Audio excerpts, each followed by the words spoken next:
Hello and welcome to 2018. Happy New Year and welcome to Faith in 5. I'm really excited because tonight I am starting a journey of faith, of what it means to have faith and how to build it from a biblical perspective. And the foundational verse for this whole series that I'm going to do is Hebrews 11:1, which says, "Now faith is the assurance of things hoped for, the conviction of things not yet seen." So that's we need to keep that in mind throughout this entire journey together. And the inspiration for tonight's specific message, which I'm calling Heart and Head, comes from Proverbs 3, 5, and 6, which says, "Trust in the Lord with all your heart and lean not on your own understanding. In all your ways acknowledge Him, and He will make your paths straight." Now, I have always read this passage as trust God and not in me, and He will take care of me, which at the surface is very true. I mean, that is what it says. But as I dug deeper into it, it became a very convicting message of challenging me to live a life of faith, because I'm a very risk-averse person and have always avoided things like conflict or new opportunities or new adventures or doing anything that I couldn't rationalize in my head ahead of time.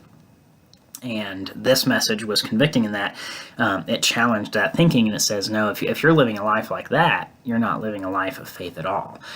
Because it sets up this dichotomy that I'd never read before, and it sets up a dichotomy of the head and the heart. Because it says, trust in the Lord with your heart and lean not on your understanding. And our understanding is our recognized reality in which we live and the limitations of that based on our physical experiential life.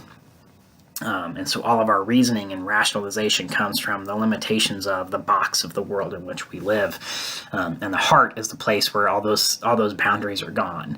And that freedom to have expression and that freedom to dream comes from the heart, and that's where faith lives. And I want to point out something here that it says He will make your paths straight. And there's a common misconception with this, I believe, that if we believe in God, then everything's going to be rainbows and unicorns. But that's not the nature of God. He is one who wants to build us and take us beyond ourselves. And how can we get beyond ourselves if we aren't trusting in someone who is bigger than us to build into us to get us there?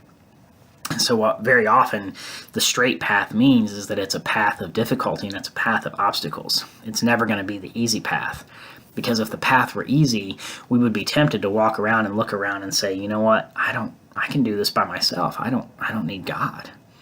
And if God is trying to build into us and establish a relationship with Him, then He's never going to put us into a position that makes us believe we don't need Him. He's always going to put something bigger than us ahead of us and say, you know what, I want you to walk through there because I've got your back.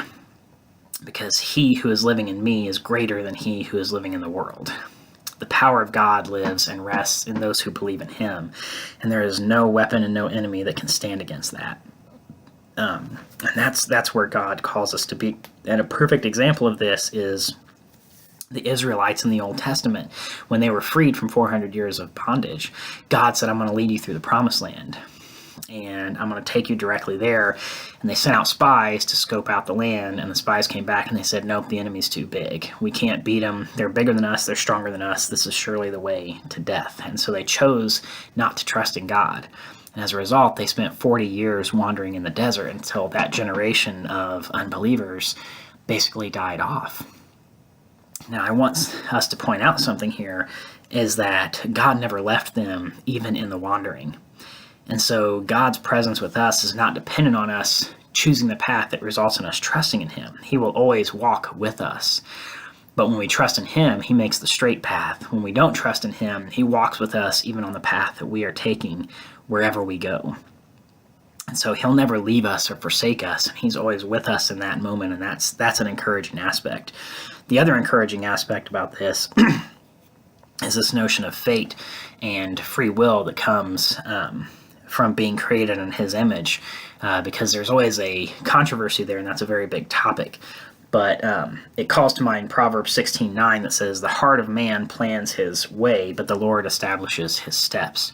And I always used to read that as, I can think about what I want to do, but God is going to physically kind of like puppet me around and do whatever He wants me to do anyway. So what's this balance between free will and fate and all that kind of stuff. But if we refer back to Proverbs 3:5, and it says, trust in the Lord with your heart, and he'll make our paths straight. Isn't it interesting that if we trust in God, the creator of the universe can construct the very ground upon which we walk that we cannot yet see in order to get where we need to be? And that's kind of a very powerful thing for me, because it says that if my plans are not aligned with trusting in God's provision and his power, then God is going to direct my steps in a path, and he's going to let me walk in a path that doesn't lead directly where I need to be, even though he'll never leave me. But if in my heart I make plans that is in a heart that is trusting in God and not leaning on my own headspace, then when I walk that path, God is going to construct those steps to take me exactly where I need to go. And he's going to do it in a way that makes me grow, and that makes me be efficient, and that makes me understand and learn and trust in him more, which means I get to face bigger obstacles, which means I get to trust in him more.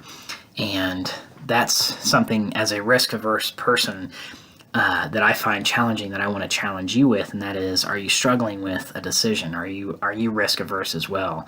Because we tend to face decisions, and we say, God, please just give me an answer and I'll follow it. Tell me what your will is. And then we sit there, and we sit there in silence, and then there's never an answer. And then we're like, I thought you were supposed to direct my steps.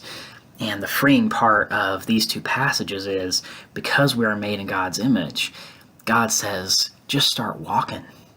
And if you just start walking, as long as you trust in your heart that I've got your back, I will construct the very ground upon which you walk to be the path that you need to take to get where I need you to be.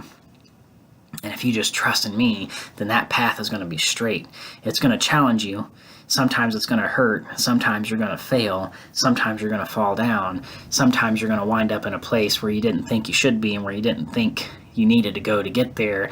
But you're going to look back and you're going to realize that I took you from point A to point B, and you didn't even need to look around and understand where you were going, because I was your map the whole time. That is the kind of faith that God wants us to have.